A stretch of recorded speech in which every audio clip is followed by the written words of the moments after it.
முட்டை ஒரு அசைவம் தான், அது சைவம் கிடையாது. ஏன் சைவமாக மாற்றிட்டாங்க அப்படின்னா, இப்போ மீனை கூட சைவமாக மாற்றணுன்ட்டு கோரிக்கை வச்சுருக்காங்க. யார் அப்படின்னா இந்த பிராமணர்கள் அந்த மாதிரி கோரிக்கை வச்சுருக்காங்க. ஏன்னா அவங்களுக்கு தங்கள் இருப்பு மேலே ஒரு சந்தேகம், குழப்பம். நாம் ஏன் மற்றவங்க மாதிரி இல்லை, மற்றவங்க மாதிரினா பிராமணர்கள் அல்லாதவர்களை போன்று நாம் ஏன் நாம் ஏன் இல்லை, உடலளவில் ஒரு வீரமாக நாம் ஏன் இல்லை அப்படிங்கிற அந்த கேள்வி அவர்களுக்கு எழுந்திருக்கலாம். நிறைய சந்தேகம் அவங்களுக்கு இருக்குது. தங்களை பற்றி அவர்களுக்கு எந்த அளவுக்கு பெருமிதமாகலாம் வச்சுருக்காங்களோ அது செயற்கையாக கட்டமைக்கப்பட்டது. அவர்களுடைய பெருமித உணர்வு எல்லாமே செயற்கையாகவே அவர்கள் உருவாக்கி வைத்திருக்கிறார்கள். அதனால் அதில் பெருமித உணர்வு அப்படி இல்லை இருந்தால் கூட அவர்கள் என்ன பண்ணுறாங்க அப்படின்னா மற்றவங்களை கவனிக்கிறாங்க. அவங்க பிறரோடு பிராமணர்கள் அல்லாதவர்களோடு தங்களை ஒப்பிட்டு அவங்க தங்களிடம் உள்ள குறைகளுக்கு இதுதான் காரணமாக இருக்குமோ, தங்களிடம் உள்ள குறைகள் இதெல்லாம், மற்றவங்க தங்களிடம் இல்லாத நிறைகளோடு இருக்கிறார்கள், பிறரிடம் இருக்கிற நிறைகள் தங்களிடம் இல்லாமல் போவதற்கு என்ன காரணமாக இருக்கும், ஒருவேளை முட்டை சாப்பிடாதனாலையா, அல்லது மீன்லாம் அவங்க சாப்பிட்றாங்க, நான்வெஜ்ஜு சாப்பிட்றாங்க, அதனால் பிராமணர்கள் அல்லாதவர்கள் அவருடைய பண்பு எல்லாமே பழக்க வழக்கம் ரொம்ப இயல்பாக இருக்குது, நாம் தான் ரொம்ப கட்டுப்பாடு ஆச்சாரம் அப்படி இப்படின்ட்டு ரொம்ப நேரம் பசகனம் எல்லாம் பார்த்து சடங்கெல்லாம் பார்த்து வாழ்ந்துட்டுருக்கோம். அவங்க சுதந்திரமாக வாழ்கிறாங்க, பிராமணர்கள் அல்லாதவர்கள் சுதந்திரமாக வாழ்கிறாங்க. அதுபோன்ற ஒரு வாழ்க்கை மீது இந்த பிராமணர்களுக்கு ஒரு மோகம் விடுகிறது. இப்போ எல்லாம் இடைவெளியெல்லாம் குறைஞ்சிருச்சுல்ல. பிராமணன் முன்னாடி தீண்டத்தகாதவர்கள் அப்படின்னு சொல்லிட்டு ஒரு இடைவெளியை கடைபிடிச்சாங்க. இப்போ நெருங்கி வர ஆரம்பிச்சிட்டாங்க. நெருங்கி வர ஆரம்பிக்கும் போது அதற்கு எது தடையாக இருக்குன்னா உணவு தடையாக இருக்குது. இவங்க நெருங்கி வரணும்னு நினைக்கிறாங்க. நெருங்கி வர்றதை தவிர இப்போ வேறு வழி இல்லை, நெருங்கி பழகுவதை தவிர வேறு வழி இல்லை. அப்படிங்கும்போது அப்போ நெருங்குவதற்கு எது தடையாக இருக்குன்னா அந்த உணவு முறை தடையாக இருக்கிறது. பிராமணர்கள் அசைவம் சாப்பிட மாட்டாங்க, சாப்பிடக்கூடாது அப்படிங்கிற கொள்கை உடையவர்களாக இருக்கிறார்கள். அப்போ ஏற்கனவே அவங்க முட்டையை அசைவமாக இருந்த முட்டையை சைவமாக மாற்றினாங்க. அதுக்கே இந்த காரணம் தான். அதாவது பிராமணர்கள் அல்லாதவர்களிடம் இருக்கிற அந்த வீரம், ஒரு உடல் உழைப்பு, இதுக்கெல்லாம் ஒருவேளை நாம் அசைவம் சாப்பிடாதனால தான் நமக்கு அந்த எண்ணம் வரலையா அப்படின்னு பிராமணர்களுக்கு ஒரு சந்தேகம். அதனால் என்ன பண்ணிட்டாங்க, முட்டையை சாப்பிட்டு பார்க்கலாம், முட்டையை மட்டும் தொட்டுக்கும், முழுசாக இறங்காமல் முழுசாக அசைவத்துக்குள்ளே போகாமல் முட்டையை மட்டும் எடுத்துக்கலாம், முட்டையை சைவமாக மாற்றிடலாம் அப்படின்னு சொல்லிட்டு அவங்க அப்படி ஒரு அறிவிப்பு கொடுத்து அப்போ முட்டையை சைவம்னு சொல்லி அதை சாப்பிட ஆரம்பித்தாங்க. அதை சாப்பிட்லாம் அப்படின்னு அவங்க சொல்லிட்டாங்க.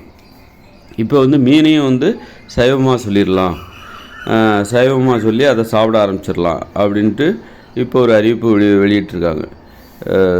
மீனை சைவமாக அறிவிங்க. ஏன்னா அவங்களுக்கு ஒரு தங்கள் இருப்பு மேலே ஒரு சந்தேகம், ஒரு குழப்பம். அதனால் அசைவம் சாப்பிட்டா தான் அந்த குழப்பம் தீரும். அதனால் என்ன பண்ணுறாங்க, தங்களை ஒரு சைவ உணவு சாப்பிடுபவர்கள் என்கிற அடையாளத்தை விட்டு கொடுக்காம அசைவ உணவுகளையே சைவம்னு சொல்ல ஆரம்பிச்சிட்டாங்க. சைவம்னு சொல்லி அவங்க என்றைக்குமே சைவ உணவு பிரியர்கள் அப்படிங்கிற அந்த அடையாளத்தை மட்டும் இழக்காமல் சைவ உணவுகளை மட்டும் தான் நாங்கள் சாப்பிட்றோம், அதனால் மீனை மாற்றிருங்க, அதை சைவமாக மாற்றிருங்க, இன்னும் போக சொன்னால் ஆட்டுக்கறி மாட்டுக்கறி எல்லாமே சைவம் தான், இந்த உலகத்தில் எதுவும் அசைவம் கிடையாது அப்படின்னு சொல்லிட்டு மாற்றிடுவாங்க. அந்த மாதிரி இது இந்த மாதிரியான பிரச்சனை. இதில் பார்த்திங்கன்னா முட்டை பார்த்திங்கன்னா அது கண்டிப்பாக அசைவம் தான். ஏன்னா முட்டையிலேருந்து தான் குஞ்சு வருது, கோழி குஞ்சு. இப்போ ஒரு கோழி முட்டை இருக்குன்னா அந்த கோழி முட்டையிலேருந்து அந்த கோழி குஞ்சு வருது. அப்போ கோழி குஞ்சுங்கிறது அசைவம் தானே. அப்படி இருக்கும்போது அந்த குஞ்சு வருகிற இடம் எது முட்டையாக இருக்கிறது, அந்த கரு, அந்த வெள்ளைக்கரு மஞ்சள் கரு, அது கண்டிப்பாக அது அசைவம் தான். அது மட்டும் எப்படி சைவமாக இருக்க முடியும்? கோழி குஞ்சு அசைவம் அப்படின்னா அது எங்கேருந்து வருது, அந்த கோழி முட்டையிலேருந்து தானே வருது. அப்போ அதோட இருப்பு, அதோட தன்மை தான் வேறையாக இருக்குது. அது கொஞ்சம் வெள்ளையாக கலங்கலா அதற்குள்ள மஞ்சள் கரு, அதோட அமைப்பு தான் வேறையாக இருக்குது. இவங்க அசைவம்னாலே அது கண், காது, மூக்கு, அலகு, வாய், இப்படியெல்லாம் காலெல்லாம் இருந்தால் தான் அது அசைவம் அப்படின்னு நினச்சிட்டாங்க. அதனால் நினச்சிட்டாங்கன்னு அப்படி இருக்கணும் அப்படின்னு நம்புகிறாங்க. அதனால் முட்டையும் அசைவம் தான். அதனால் நான் என்ன சொன்னேன், இது வரைக்கும் அசைவ உணவுகளை சாப்பிடக்கூடாது, மாமிச உணவுகளை சாப்பிடக்கூடாது, மாமிச உணவுகள் நமது உணவுகள் அல்ல அப்படின்னு நான் சொன்னேன். அப்படி தானே? அதனால் மாமிச உணவில் முட்டையும் மாமிச உணவு தான். அதனால் முட்டையும் சாப்பிடக்கூடாது, மாமிசத்தை உணவாக நாம் சாப்பிடக்கூடாது. அதை முட்டையை உடச்சி சாப்பிட்றதால நமக்கு பரிதாப உணர்ச்சி இல்லாமல் போகலாம், இருக்கலாம் தானே, ஒரு குற்ற உணர்ச்சி இருக்கலாம் தானே. எப்படின்னா ஒரு ஒரு கோழி முட்டை போடுது, அதை அடகாக்குது, எவ்வளோ பாதுகாப்பாக அடகாக்குது. அந்த முட்டையை எடுத்துகிட்டு போய் நீ அவிச்சு சாப்பிட்டேன்னா, அதை அவிக்கிற அப்படின்னா அதுக்குள்ளே இருக்கிற உயிரெல்லாம் செத்து போதில்ல, உயிரெல்லாம் செத்து அதை கொலை செய்து தானே அதை சாப்பிட்றோம். அந்த முட்டை கருவுக்குள்ள ஒரு உயிர் இருக்குல்ல, அந்த உயிர் வந்து அந்த நெருப்பில் வந்து வேக வைக்கும்போது அப்போ எவ்வளோ வெந்து போகும், எவ்வளோ அதுக்குள்ளே ஒரு துடிப்பு இருக்குது தானே, துடிப்பு இருக்கிறது உண்மை தானே. அப்போ முட்டையை சாப்பிடக்கூடாது. முட்டையை சாப்பிட்றதும் ஒரு கொலை தான். கோழி முட்டையை சாப்பிட்றதும் அதுவும் ஒரு கொலை தான். ஆனால் சரி, அப்போ வந்து அதனால் முட்டையை வந்து சாப்பிடக்கூடாது. அதுவும் வந்து நம்ம குற்ற உணர்ச்சி ஏற்படுத்தக்கூடியது தான். ஒரு ஆட்டை கொல்லும்போது, ஒரு மாட்டை கொல்லும்போது அதை நமக்கு ஒரு குற்ற உணர்ச்சி ஏற்படுத்தும் தானே. அதே மாதிரி தான் ஒரு முட்டையை நீங்கள் தண்ணியில் போட்டு அவிக்கிறீங்க அப்படின்னா அதுவும் உங்களுக்கு வந்து குற்ற உணர்ச்சியை ஏற்படுத்தும். அதை நீங்கள் உணரணும், உணர்கிற இடத்துல இருக்கணும். இல்லை முட்டையை உடைக்கும் போது, முட்டையை சாப்பிடும்போது எனக்கு ஒன்றும் தோணலைங்க அப்படின்னா நீங்கள் அதை உணரலை.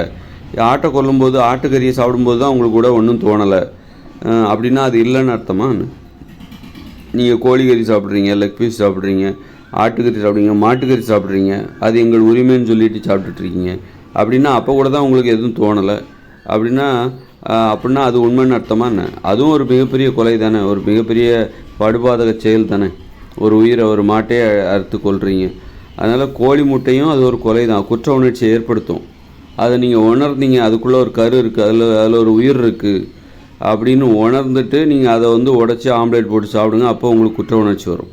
அதை வந்து கொதிக்கிற தண்ணியில் போடுங்க ஒரு முட்டையை, அதற்குள் இருக்கிற உயிர் எப்படி அடங்கும், எப்படி துடித்து அடங்கி இருக்கும் என்று கற்பனை செய்து பாருங்கள்.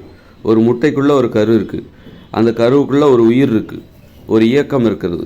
அதை போயிட்டு கொதிக்கிற தண்ணியில் போட்டிங்கன்னா அந்த இயக்கம் எப்படி அடங்கும், எப்படி செத்து போகும், எப்படி இறந்து போகும்? அப்போது அது வந்து ஒரு குற்ற உணர்ச்சி ஏற்படுத்துகிற ஒரு செயல் தானே. அதனால் முட்டையை சாப்பிட்றதும் வந்து பாவம், அதை சாப்பிடக்கூடாது அப்படிங்கிறது தான் உண்மையாக இருக்கிறது. அதனால் முட்டை என்பதே அசைவ உணவுகளை சாப்பிடக்கூடாது. மீனை சாப்பிடக்கூடாது, அதுமாரி முட்டையும் சாப்பிடக்கூடாது, மாமிசம் எல்லாத்தையும் சாப்பிடக்கூடாது. அப்போ இது வந்து நம்ம இன்னும் நமது உடம்பு மேம்படுத்தப்படும், நமது இழிவு நிலை இன்னும் அதிலிருந்து விடுபடுவோம். மனித உயிர்கள் தங்களுடைய இழிவு நிலையிலிருந்து விடுபட வேண்டுமென்றால் உணவு முறைகளிலிருந்து தங்களை மேம்படுத்தி கொள்ள வேண்டும். உணவு முறையில் சீர்திருத்தம் வேண்டும். இழிவான உணவுகளை சாப்பிடக்கூடாது. நாம் சாப்பிடுவதற்கு அனுமதிக்கப்படாத உணவுகள் அத்தனையுமே இழிவான உணவுகள் தான், தேவையில்லாத உணவுகள். அது வந்து தேவையில்லாத வாழ்க்கைக்கு அது காரணமாக இருக்கிறது, தேவையில்லாத சிந்தனைக்கு அது காரணமாக இருக்கிறது. அதனால் உணவு முறைகளில் உங்களுக்கு மாற்றத்தை ஏற்படுத்தாமல், உங்களை நீங்கள் மாற்றிக்கணும்னு நினைக்கிறீங்களா, உணவு முறையில் மாற்றத்தை ஏற்படுத்துங்கள்.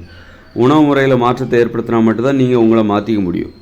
அதனால் வந்து அசைவம் சாப்பிட்றது வந்து ஒரு குற்ற உணர்ச்சி ஏற்படுத்தும், நம்மை குற்றவாளியாக அது மாற்றும். ஒரு ஆட்டுக்கறியை சாப்பிட்றீங்க, மாட்டுக்கறியை சாப்பிட்றீங்க, அப்புறம் வன்முறை உணர்ச்சி ஏற்படுத்தும். நம்ம குற்ற உணர்ச்சி, அதுதான் வன்முறை உணர்ச்சி, அதுதான் நோய்களுக்கு காரணம். அப்போ முட்டை சாப்பிட்டா நோய் வரும்.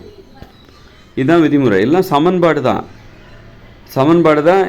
ஒரு கூட்டி கழிச்சு இதுதான் விடை அப்படின்னு சொல்கிற மாதிரி தான். அதனால் வந்து மாமிசம் சாப்பிட்டா வன்முறை உணர்ச்சி ஏற்படும் அப்படின்னா முட்டையும் ஒரு மாமிசம்தான், ஒரு அசைவம் தான். அப்போ அதை சாப்பிட்டாலும் வன்முறை உணர்ச்சி வரும். வன்முறை உணர்ச்சி ஏற்பட்டால் நோய்கள் வரும். ஏன்னா நோய்களுக்கு காரணம் வன்முறை உணர்ச்சி தான், வன்மையான உணர்ச்சி தான். பிறரை அடிமைப்படுத்த வேண்டும், அவமானப்படுத்த வேண்டும், அடிமைப்படுத்துவதற்காக பிறரை அவமானப்படுத்துவது, இதுக்கெல்லாம் காரணமாக இருக்குது. அதனால் முட்டையை சாப்பிட்டாலும் உங்கள் உடம்புல நோய் வரும். அதனால் நோய் தருகிற அந்த முட்டையை சாப்பிடவே கூடாது. இதுதான் வந்து விடை.